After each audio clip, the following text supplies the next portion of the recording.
भारत ने हाल में पाकिस्तान को इंडो पाक इंडस वाटर ट्रीटी के अमेंडमेंट का नोटिस दिया है। ये नोटिस आखिर क्यों दिया गया है? सबसे पहले तो ये समझना ज़रूरी है कि ये ट्रीटी है क्या।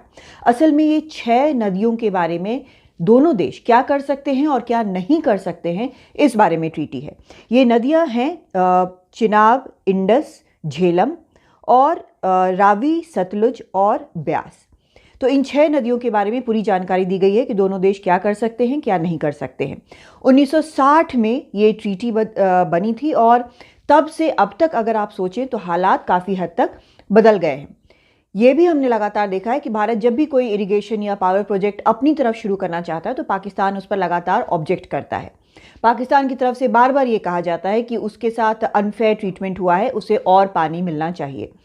उसने ये कहा है कि रावी, सतलज, ब्यास में उसे हिस्सा मिलना चाहिए और ये वो नदियां हैं, ईस्टर्न नदियां ये मानी जाती हैं जिनका पूरा अधिकार, जिनके फ्लो पर पूरा अधिकार भारत के पास है और पाकिस्तान इसमें भी हिस्सा मांग रहा है। लेकिन जो वेस्टर्न नदियां हैं जैसे झेलम, चिनाब और इंडस, इनका अधिकांश पानी जो है वो पाकिस्तान के हिस्से में इस ट्रीटी के मुताबिक आता है।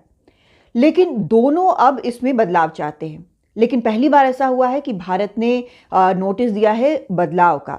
तो क्यों ये बदलाव चाहते हैं? कई वजह हैं उसकी। अगर फौरी वजह देखें तो क्लाइमेट चेंज जो है एक बड़ी वजह है।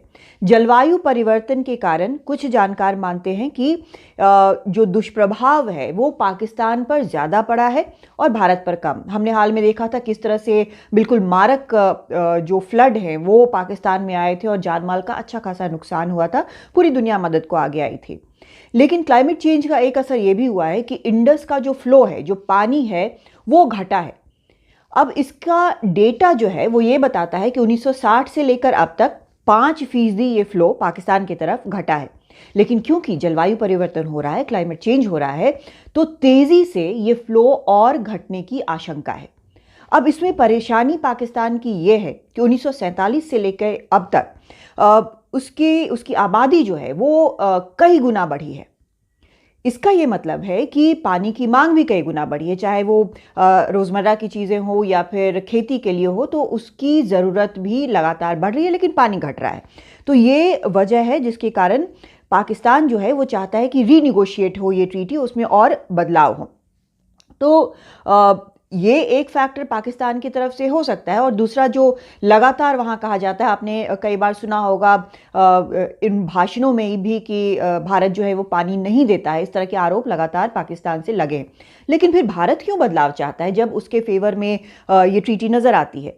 भारत इसलिए बदलाव चाहता है कि एक, जैसा मैंने बताया कि बार बार पाकिस्तान हर पावर प्रोजेक्ट, हर डैम को लेकर आपत्ति करता है, लेकिन टेक्नोलॉजी जो है वो 1960 से लेकर अब तक बहुत बदल गई है। इसका ये मतलब है कि अब नए प्रकार के डैम, नए प्रकार के पावर प्रोजेक्ट्स जो कि मैक्सिमम यूटिलिटी वाले हो सकते हैं और इससे फ़ायदा न सिर्फ भारत का बल्कि वाटर मैनेजमेंट अगर होता है तो पाकिस्तान का भी फ़ायदा होगा। तो भारत इन तकनीकों का इस्तेमाल करना चाहता है, लेकिन पाकिस्तान इसका विरोध करता है।